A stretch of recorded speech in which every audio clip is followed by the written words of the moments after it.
Good morning. It's Friday, the 25th of September, and it's time for Boris's Best of British Bulletin. In Scots Tory news, in a shocking turn of events, 2 reruns of Bargain Hunt just became the most expensive BBC TV shows ever last week. And just how the hell did regurgitating some lowest common denominator chewing gum for the eyes achieve that? Well, in a spectacular own goal, the BBC, which in a totally coincidental coincidence was just taken over by an ex-Tory candidate, caved into political pressure and stopped broadcasting all of the First Minister's COVID briefings on the main BBC Scotland channels. Though this pressure was first exerted by Jackson Carlo and Murdo Fraser, they were soon joined by their new branch office supervisor, Dross MP, and it soon had cross-party support with Labour's Jackie Baillie and Lord George Fox both weighing in. But in spectacular fashion, this move has backfired as an estimated 200,000 Scots cancelled their TV licences in protest.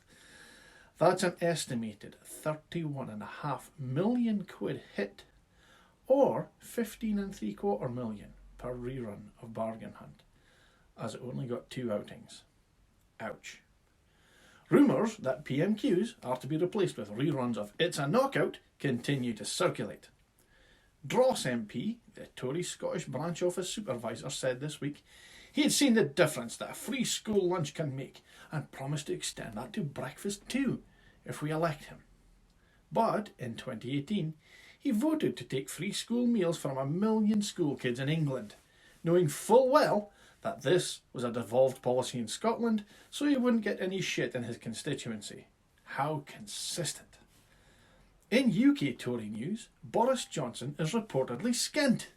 As a backbench MP, his salary was topped up with his Daily Telegraph column netting him £275,000. Along with lucrative speaking engagements, he was earning well in excess of 350 grand a year. But in 2020, Mr. Johnson is worried about money. He is still supporting, to different degrees, 4 out of his 6 children, allegedly still denying the existence of one of them, and he has been through an expensive divorce and had his income drop by more than half as a result of fulfilling his lifetime ambition of becoming Prime Minister. His prime ministerial salary of about £150,000 might seem perfectly sufficient to most of us, but that's not what he actually receives. See, his use of the flat that he shares with his fiancée Carrie Simons above number 11 is taxed as a benefit in kind. Any food sent up from the Downing Street kitchen has to be paid for, and if they want to have friends to stay at Chequers, COVID restrictions permitting, they receive a bill from the government. So he has to be taxing his living costs and has to pay for his own fucking food. Welcome to the world, Boris. This is how living under arseholes like you really feels. Shit, innit? His massive personal outgoings and reduced income are, of course, entirely the consequences of his own actions, most obviously being a serial shagger. Unfortunately for Boris, he can't just have his exes beheaded like Henry VIII. He's got to keep paying them instead. Boo fucking who? I'm sorry, folks, but if he's looking for sympathy from me, he'll find it in the dictionary, somewhere between shit and syphilis. The consultant who advised the government to look for alternative arrangements on the Irish border is in line for a £200 million contract if alternative arrangements go ahead. But to facilitate this, the government has to break international law with the Internal Market Bill. Nobody can tell us what the alternative arrangements are, but reassuringly the bill passed through Parliament anyway. The UK's highest ranking law officer in Scotland, the Advocate General, has already resigned over the bill. The UK's Special Envoy on Media Freedom, Amal Clooney, yes, that one, has already quit over the bill. The former Tory-appointed ambassador to the USA said the bill was hugely damaging to our international reputation. And those well-known snowflake liberal Ramoners, Toby Young, Peter Hitchens and Tim Montgomery, turned on the government over the bill, as did every living former Prime Minister. Even Joe Biden and Donald Trump said there would be no UK-US trade deal if the bill went ahead. Yes, both guys who have a chance of being US President have said no trade deal if the bill goes ahead. Sir Ian Duncan Smith responded, "We don't need lectures from Joe Biden." "Maybe not, Sir Ian, but at some stage we're going to need a trade deal with the biggest economy in the fucking world." Dominic Raab, whose job it is to understand the Good Friday Agreement, admitted he hadn't read the Good Friday Agreement, and his excuse is, "It's not a novel." True, novels tend to be longer than 35 pages, aren't vital to solving conflicts that killed 3,600 people. Just for a comparison, my daughter read more than 35 pages of Harry Potter last night, before bed, and she's 7. And that was just to find out if Hermione's cat had in fact eaten Ron Weasley's pet rat. The Prime Minister, who literally voted to break a deal he signed with the EU, said, "You're going to love this." He said the EU was not negotiating in good faith. The next morning, Northern Ireland Minister and Arch Memo Misser Brandon Lewis went on TV and said, "I believe the EU was negotiating in good faith." It was also revealed that the smart freight system to handle post-Brexit trade won't be ready until at least April 2021. That's at least 4 months without a freight handling system. And those 4 months are the time of year we rely on food imports more than any other. The Road Haulage Association said a meeting with Michael Gove to discuss border checks provided no clarity and was a washout. An official report says 2-day queues at Dover in January are a certainty. Michael Gove later announced that truck drivers would need a Brexit passport to enter Kent. Those who don't have one will be turned around by police. Yes, folks, almost too predictably, the oven-ready deal, which promised to do away with miles of red tape, is actually generating miles of red tape. Kent, which voted by a massive majority to leave so that we could take back control of our borders, has been ceded to the EU as part of the oven-ready deal, in what experts are calling the world's shittest game of whack-a-mole. The government said people would be fined £1,000 if they didn't self-isolate, getting a positive after getting a positive test. Then all the tests ran out in the 10 worst hit COVID hotspots. And then all the home testing kits ran out nationally. And then the website for booking tests broke and just showed a series of error messages. And then the government said the system was under strain because people were asking for tests when they didn't know if they were infected. So according to that logic, you must self-isolate after getting a test, which doesn't exist.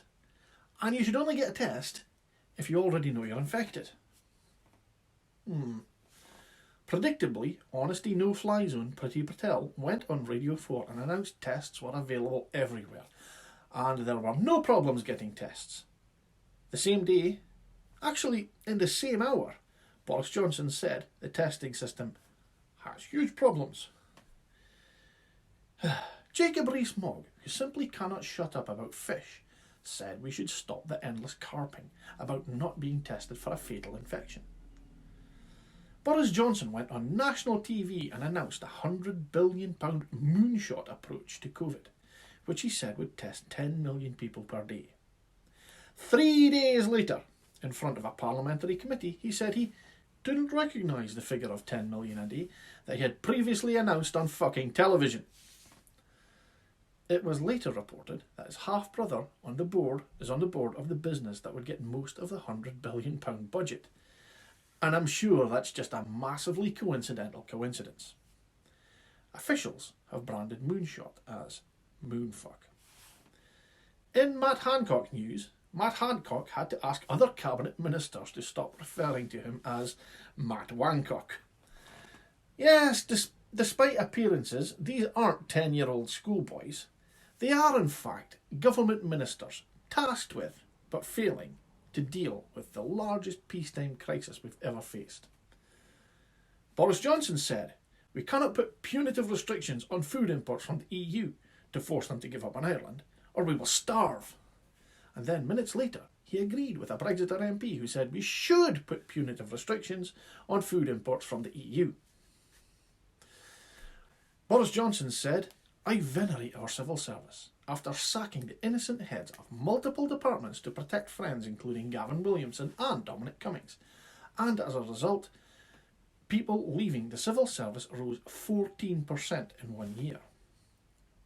In planning ahead news, an international conglomerate pulled out of a £16 billion power generation project because the UK government hasn't performed its part of the deal for the last 20 months. This week it was found that the government, which last week voted not to implement the recommendations of the Grenfell Tower inquiry, has also failed to deliver its promise to remove the same dangerous cladding from at least 2,000 tower blocks. And then the government said files on Grenfell were lost forever after a laptop was accidentally wiped. Because everything is always stored on one single laptop or USB stick. We all know this. In data storage news, the government runs and owns G-Cloud, its own dedicated cloud backup service which has been active since 2012. So yeah, the Grenfell stuff was all just on one laptop, yeah? In track and trace news, at a committee in Parliament, an MP read out the COVID test figures. Baroness Dido fucking Harding, in charge of testing, said, "I'm sorry, that's just not true. I don't know where that number is from." The number was from Baroness Dido fucking Harding's own report, from page 8, where it was in bold type. Baroness Dido fucking Harding then said, nobody could predict a rise in demand for testing. But someone actually did. Some pesky government scientists predicted it. And in a July report sent to Baroness Dido fucking Harding, they said July and August must be a period of intense preparation for September resurgence in COVID. Oh, and standard annual advice says the NHS must always prepare for cold and respiratory infections to spike immediately after the return of children to school in September. This is, of course, the same Baroness Dido fucking Harding who wasted £13 million on a world-beating contact tracing app that cost £12.3 million more than the app that Germany and Ireland and Scotland all got for £700,000. Then Baroness Dido fucking Harding launched her contact tracing app, which was finally went out this week. It was only 4 months late and millions over budget, and guess what? It doesn't do automatic contact tracing. Yes, Baroness Dido fucking Harding's hideously expensive contact fucking tracing app is as useless as it is expensive, as it doesn't trace fucking contacts. Unlike the fully functional and cheaper app that Germany, Ireland and Scotland all got for £12.3 million less.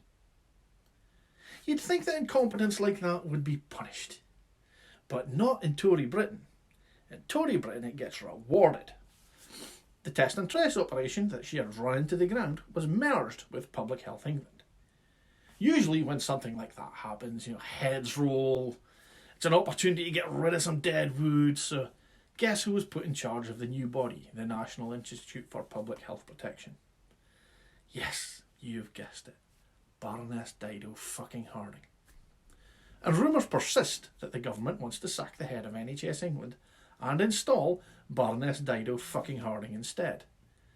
Many people wonder if Baroness Dido fucking Harding is qualified for such a position. Well, of course she is.